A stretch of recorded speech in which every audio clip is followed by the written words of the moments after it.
ओम नमः शिवाय।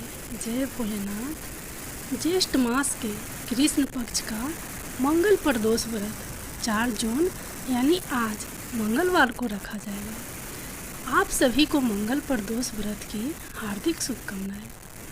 मंगलवार के दिन पड़ने वाले प्रदोष व्रत को मंगल प्रदोष व्रत कहते हैं। इस दिन भगवान शिव और माता पार्वती और मंगल देवता की पूजा की जाती है।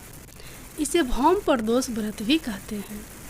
मान्यताओं के अनुसार इस व्रत के पुण्य प्रताप से भक्त के समीप पाप और दोष दूर हो जाते हैं। प्रदोष व्रत के दिन व्रती को प्रदोष काल में भगवान शिव और माता पार्वती की पूजन करना चाहिए। तो चलिए बिना किसी देर के सुनते हैं प्रदोष व्रत की कथा। एक नगर में एक वृद्धा रहती थी। उसका एक ही पुत्र था। उस वृद्धा की हनुमान जी पर बहुत गहरी आस्था थी। वह हर मंगलवार का व्रत रखती थी और हनुमान जी की पूजा आराधना करती थी।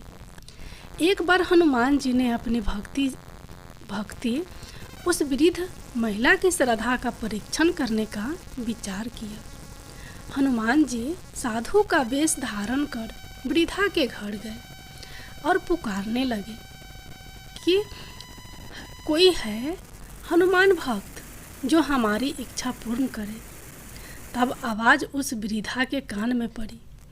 पुकार सुनकर वृद्धा जल्दी से बाहर आई और साधु को प्रणाम कर बोली, आज्ञा महाराज। हनुमान वेशधारी साधु बोले, मैं भूखा हूँ, भोजन करूँगा, तुम थोड़ी सी जमीन लिप दो। वृद्धा दुविधा में पड़ गई। अंततः हाथ जोड़कर बोली, महाराज, लिपने और मिट्टी खोदने के अतिरिक्त आप कोई दूसरा आज्ञा दे, मैं अवश्य पूर्ण करूँगी। साधु के 3 बार प्रतिज्ञा कराने के बाद कहा, तू अपने बेटे को बुला, मैं उसकी पीठ पर आग जलाकर भोजन करूँगा। यह सुनकर वृद्धा घबरा गई, परंतु वह प्रतिज्ञा वृद्ध थी। उसने अपने पुत्र को बुलाकर साधु को सौंप दिया। साधु वेशधारी हनुमान जी ने वृद्धा के हाथों से ही उसके पुत्र को पेट के बल लिटाया और उसकी पीठ पर आग लगवा दी। आग जलाकर दुखी मन से वृद्धा अपने घर में चली गई। इधर भोजन बनाकर साधु ने वृद्धा को बुलाकर कहा कि उनका भोजन बन गया है, तुम अपने पुत्र को पुकारो ताकि वह भी आकर भोग लगा ले। इस पर वृद्धा बोली, उसका नाम लेकर मुझे और कष्ट ना दे। लेकिन जब साधु महाराज नहीं माने तो वृद्धा ने अपने पुत्र को आवाज़ लगाई। वह अपनी माँ के पास आ गया और अपने पुत्र को जीवित देखकर वृद्धा को बहुत आश्चर्य हुआ। वह साधु के चरणों में गिर पड़ी। तब हनुमान जी अपने वास्तविक रूप में प्रकट हुए और वृद्धा को भक्ति का आशीर्वाद दिया। तो प्रेम से बोले, शंकर भगवान की जय हो, बजरंग बली की जय हो। अब आप सुनिए दूसरी कथा। प्राचीन समय की बात है। एक नगर में सेठ धन दौलत और वैभव से प्रसन्न था। वह अत्यंत दयालु था। उसके यहाँ से कभी कोई भी खाली हाथ नहीं लौटता था। वह सभी को जी भर कर दान दक्षिणा देता था। लेकिन दूसरों को सुखी देखने वाले सेठ और उसकी पत्नी स्वयं काफ़ी दुखी रहते थे। दुख का कारण था उनकी संतान ना होना। संतानहीनता के कारण दोनों बहुत दुखी रहते थे। एक दिन उन्होंने तीर्थ यात्रा पर जाने का निश्चय किया और अपने कामकाज सेवकों को सौंप करके वे चल दिए।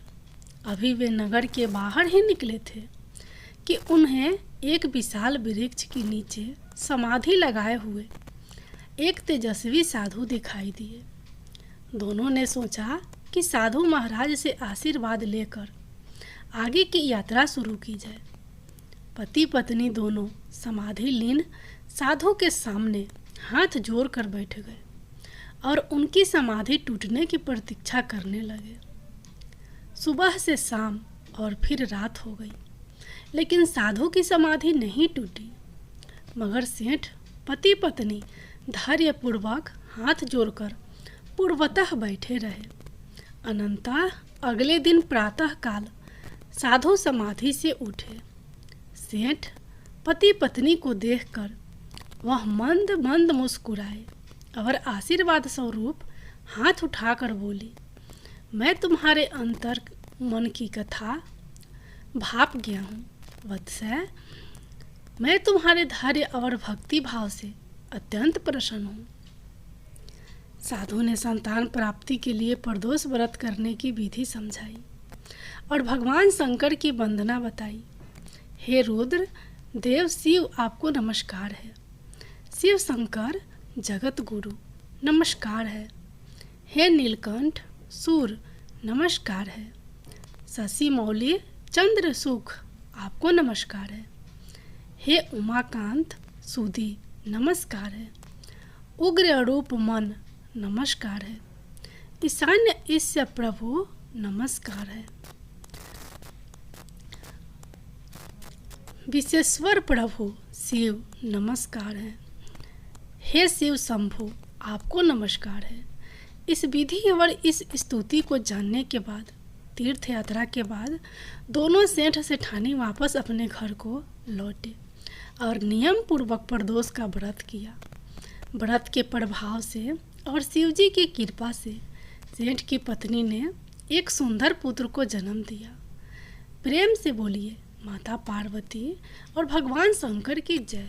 अब आप लोग सुनिए शिव पार्वती की प्रेम कथा। प्रेम शब्द में 2.5 अक्षर होते हैं, जो 2 पूर्ण और 1 अधूरे शब्द से बना है। कहा जाता है कि प्रेम शब्द ही अपूर्ण है, इसलिए हर किसी को यह पूर्ण रूप से नहीं मिलता।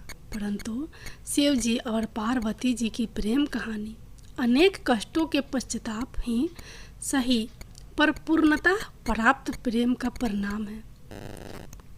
चाहे इस प्रेम को संपूर्ण होने में युग युगांतर लगे हो, इस प्रीत में पार्वती जी का कठोर तप तो शिव जी की सदियों की प्रतीक्षा समाहित है। इन दोनों जितने अद्भुत जीवन साथी आज तक कोई नहीं हुए। तीनों लोकों के स्वामी होकर भी शिव जी के पास ना स्वयं की धरा, ना ही स्वयं का आकाश रहा। बस प्रकृति के गोद में बसा कैलाश पर्वत ही उनका निवास स्थान हुआ।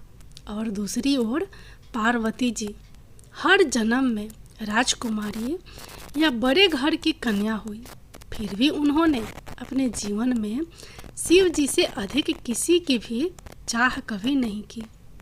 शिव जी की सकल सृष्टि के स्वामी, परंतु अज्ञानियों की दृष्टि में एक अघोरी से ज़्यादा कुछ नहीं।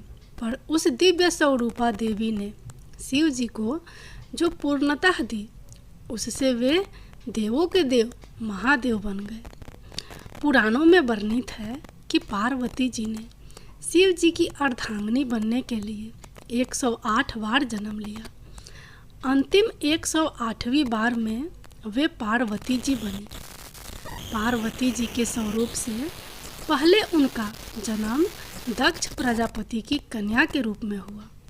तब उस जन्म में भी उन्होंने प्रेम से वशीभूत होकर शिव संग प्रेम विवाह किया, परंतु उनके पिता प्रजापति की इच्छा रही थी कि सती विष्णु जी को वरण करें, ताकि वे सब प्रकार के वैभवों से युक्त व प्रसन्न रहे। पर सती तैयार ना हुई, बल्कि उन्होंने घोषणा कर दी कि मेरा वास्तविक सुख तो महादेव में निहित है। सती रूप में शिव जी की भक्ति की और दृढ़ता से उन्हें पति के रूप में पाया। इसी बात से दक्ष प्रजापति शिव जी के विरोधी बन गए और अपना सबसे बड़ा शत्रु अपने ही जममाता अर्थात शिव जी को मान लिया।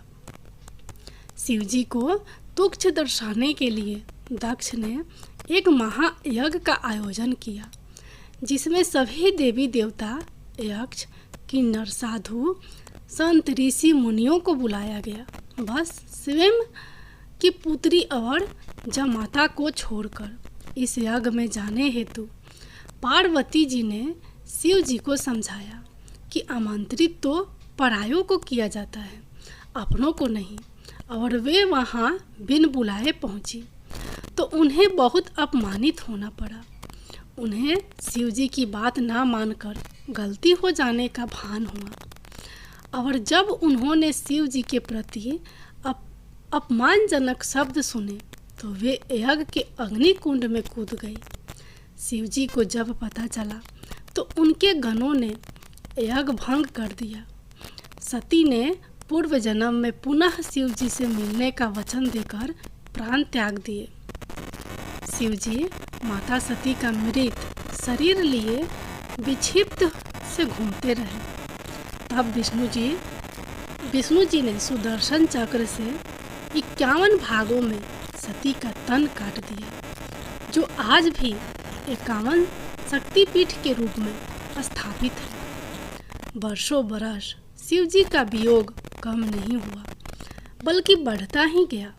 वे संसार से विरक्त हो गए। इधर सती ने वादा निभाते हुए पर्वतराज हिमवान और रानी मेना के घर पुत्री के रूप में पूर्व जन्म लिया। पर्वतराज की पुत्री होने के कारण उन्हें पार्वती नाम मिला। नारद जी ने किशोरी पार्वती जी को जीवन साथी के रूप में शिव जी को पाने के लिए तपस्या का मार्ग बता दिया। तब पार्वती जी ने अपनी सखी को हृदय की बात बताई तो उनकी सखी उन्हें घोर बियाबान जंगल में ले गई, जहाँ पार्वती जी ने अन्य जल का परित्याग करके विभिन्न कठोर से कठोर तप सहस्त्रों वर्षों तक किए। तब शिव जी ने सप्त ऋषियों को पार्वती जी को समझाने के लिए भेजा। स्वयं भी वटु वेश में समझाने पहुँचे थे, परंतु शिव जी ने भी पार्वती जी दृढ़ संकल्प के आगे हार स्वीकार कर ली और वे पार्वती जी संग परिणय सूत्र में बंधने का वचन दे बैठे। इस वचन को शिव जी ने फाल्गुन मास कृष्ण पक्ष की चतुर्दशी अर्थात शिवरात्रि पर पूर्ण किया और शिव और शिवा का महामिलन शिवरात्रि को हुआ, इसलिए यह दिन महाशिवरात्रि बन गया। कितनी कठिनाइयों को सहन करते हुए महलों की राजकुमारी पार्वती जी पर्वतवासिनी बन गई। पार्वती जी ने एक बार अपने लिए घर की इच्छा भी की थी। तब शिव जी ने उन्हें लंका बनाकर भी दी थी। तब वासुकी विप्र रावण, जो दक्षिणा में शिव जी को पाने की इच्छा से पूजन करने आया था, पार्वती जी ने सोने की लंका उसे भेंट कर दी, परंतु शिव जी को रावण के साथ जाने नहीं दिया।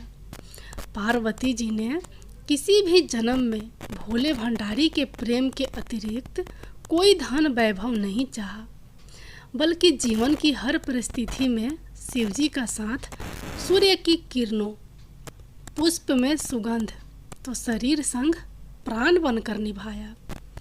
वहीं शिव जी ने भी तो हर जन्म में पार्वती जी की प्रतीक्षा की।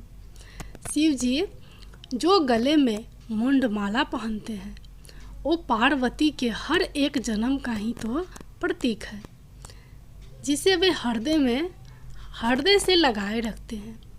वास्तव में पार्वती जी अनेकों कठिनाइयाँ सही तो शिव जी ने भी अथाह वियोग सहा, जिसे सभी कुछ सरलता से प्राप्त हो जाए। उनका जीवन कभी पूजनीय नहीं बनता। अनंतः दोनों ने संपूर्ण प्रेम की परिभाषा गढ़ दी।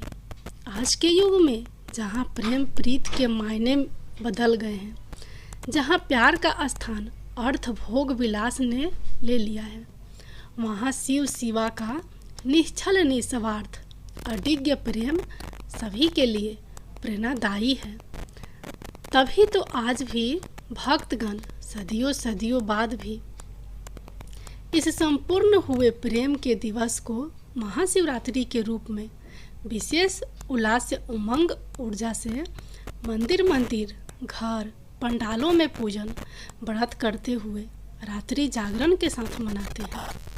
साथ ही महादेव और महादेवी से इसी तरह के पूर्ण प्रेम को पाने की कामना करते हुए जीवन में संपूर्णता और सकल सुख पाने की भी इच्छा करते हैं।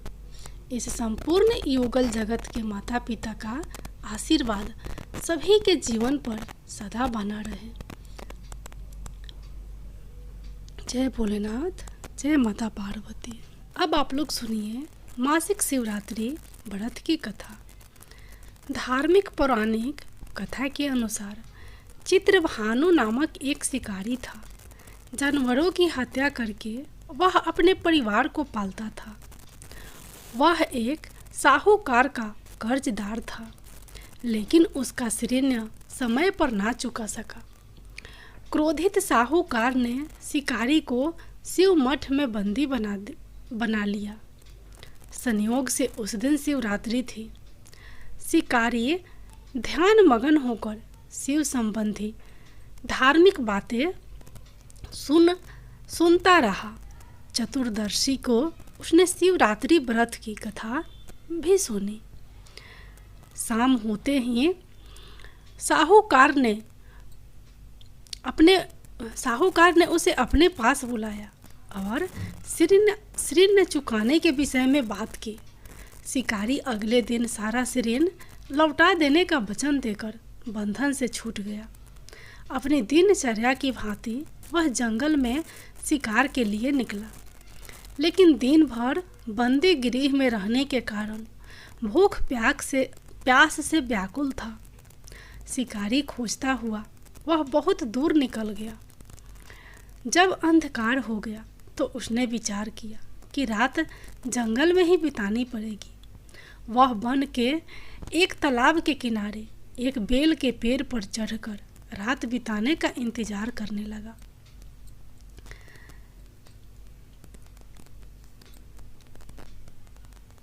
बेल वृक्ष के नीचे शिवलिंग था, जो बिल पत्थरों से ढका हुआ था। शिकारी को उसका पता न चला। पड़ाव बनाते समय उसने जो टहनियाँ तोड़ी वे संयोग से शिवलिंग पर गिरती चली गई। ये सब जाने अनजाने में हुआ। इस प्रकार दिन भर भूखे प्यासे शिकारी का व्रत भी हो गया और शिवलिंग पर बिलपत्र भी चढ़ गए। एक पहर रात्रि बीत जाने पर एक गर्भिणी हिरनी तालाब पर पानी पीने पहुंची। शिकारी ने धनुष पर तीर चढ़ाकर ज्यों ही प्रत्यक्षा खींची। हिरनी बोली, मैं गर्भिणी हूँ, शीघ्र ही प्रसव करूँगी। तुम एक साथ 2 जीवों की हत्या करोगे, जो ठीक नहीं है। मैं बच्चे को जन्म देकर शीघ्र ही तुम्हारे समक्ष प्रस्तुत हो जाऊंगी, तब तुम मार लेना। शिकारी ने प्रत्यंचा ढीला कर दी और हिरनी जंगली झाड़ियों में लुप्त हो गई। प्रत्यंचा चढ़ाने तथा ढीली करने के वक्त कुछ बिल और पत्र अन्यास ही टूटकर शिवलिंग पर गिर गए। इस प्रकार उससे अनजाने में ही प्रथम पहर का पूजन भी संपन्न हो गया। कुछ ही देर बाद एक और हिरनी उधर से निकली। शिकारी की प्रसन्नता का ठिकाना न रहा। समीप आने पर उसने धनुष पर बाण चढ़ाया। तब उसे देख हिरनी ने विनम्रतापूर्वक निवेदन किया, हे शिकारी, मैं थोड़ी देर पहले ऋतु से निवृत्त हुई हूँ। कामातुर वीर हिरनी हूँ। अपने प्रिय की खोज में भटक रही हूँ। मैं अपने पति से मिलकर शीघ्र ही तुम्हारे पास आ जाऊंगी। शिकारी ने उसे भी जाने दिया। 2 बार शिकार को खोकर उसका माथा ठनका। वह चिंता में पड़ गया। रात्रि का आखिरी पहर बीत रहा था। इस बार भी धनुष से लगकर कुछ बेल व पत्र शिवलिंग पर जा गिरे तथा दूसरे पहर की पूजन भी संपन्न हो गई। तभी एक अन्य हिरनी अपने बच्चों के साथ उधर से निकली। शिकारी के लिए यह स्वर्णिम अवसर था। उसने धनुष पर तीर चढ़ाने में देर नहीं लगाई। अगर वह तीर छोड़ने ही वाला था कि हिरनी बोली, हे शिकारी, मैं इन बच्चों को इनके पिता के हवाले करके लौट आऊंगी। इस समय मुझे मत मारो। शिकारी हंसा और बोला, सामने आए शिकार को छोड़ दो। मैं ऐसा मूर्ख नहीं हूँ। इससे पहले मैं 2 बार अपना शिकार खो चुका हूँ। मेरे बच्चे भूख प्यास से व्यग्र हो रहे होंगे। उत्तर में हिरनी ने फिर कहा, जैसे तुम्हें अपने बच्चों की ममता सता रही है, ठीक वैसे ही मुझे भी अपने बच्चों की ममता सता रही है। इसलिए हे शिकारी, मेरा विश्वास करो। मैं इन्हें इनके पिता के पास छोड़कर तुरंत लौटने की प्रतिज्ञा करती हूँ। हिरनी का दुख भरा स्वर सुनकर शिकारी को उस पर दया आ गई। उसने उस मिर्गी को जाने दिया। शिकार के अभाव में तथा भूखा प्यासा से व्याकुल शिकारी अनजाने में ही बेल वृक्ष पर बैठा बेल पत्र तोड़ तोड़ कर नीचे फेंकता जा रहा था। पाँव फटने को हुई तो एक हष्ट पुष्ट मिर्ग उसी रास्ते पर आया। शिकारी ने सोच लिया कि इसका शिकार तो अवश्य करेगा। शिकारी की तनी प्रत्यंचा देखकर मृग विनती स्वर में बोला, हे शिकारी, यदि तुमने मुझसे पूर्व आने वाली 3 मिर्गियों तथा छोटे छोटे बच्चों को मार डाला है तो मुझे भी मारने में विलंब ना करो, ताकि मुझे उनके वियोग में एक क्षण भी दुख न सहना पड़े। मैं उन हिरनियों का पति हूँ। यदि तुमने उन्हें जीवन दान दिया है तो मुझे भी कुछ क्षण का जीवन दान देने की कृपा करो। मैं उनसे मिलकर तुम्हारे पास समक्ष उपस्थित हो जाऊंगा। मिर्ग की बात सुनते ही शिकारी के सामने पूरी रात का घटना चक्र घूम गया। उसने सारी कथा मिर्ग को सुना दी। तब मिर्ग ने कहा, मेरी 3 पत्नियां जिस प्रकार प्रतिज्ञाबद्ध होकर गई है, मेरी मृत्यु से अपने धर्म का पालन नहीं कर पाएगी। अतः जैसे तुमने उन्हें विश्वास पात्र मानकर छोड़ा है, वैसे ही मुझे भी जाने दो। मैं उन सब के साथ तुम्हारे सामने शीघ्र ही उपस्थित होता हूँ। शिकारी ने उसे भी जाने दिया। इस प्रकार प्रातः हो आई। उपवास, रात्रि जागरण तथा शिवलिंग पर बेलपत्र चढ़ने से अनजाने में ही शिवरात्रि की पूजा पूर्ण हो गई। पर अनजाने में ही की हुई पूजन का परिणाम उसे तत्काल मिला। शिकारी का हिंसक हृदय निर्मल हो गया। उसमें भगवत शक्ति का वास हो गया। थोड़ी ही देर बाद वह मृग सपरिवार शिकारी के समक्ष उपस्थित हो गया ताकि वह उनका शिकार कर सके। किंतु जंगली पशुओं की ऐसी सत्यता, सात्विकता एवं सामूहिक प्रेम भावना देखकर शिकारी को बड़ी गलीनी हुई। उसने मृग परिवार को जीवन दान दे दिया। अनजाने में शिवरात्रि के व्रत का पालन करने पर शिकारी को मोक्ष और शिवलोक की प्राप्ति हुई। जय भोलेनाथ, जय माता पार्वती।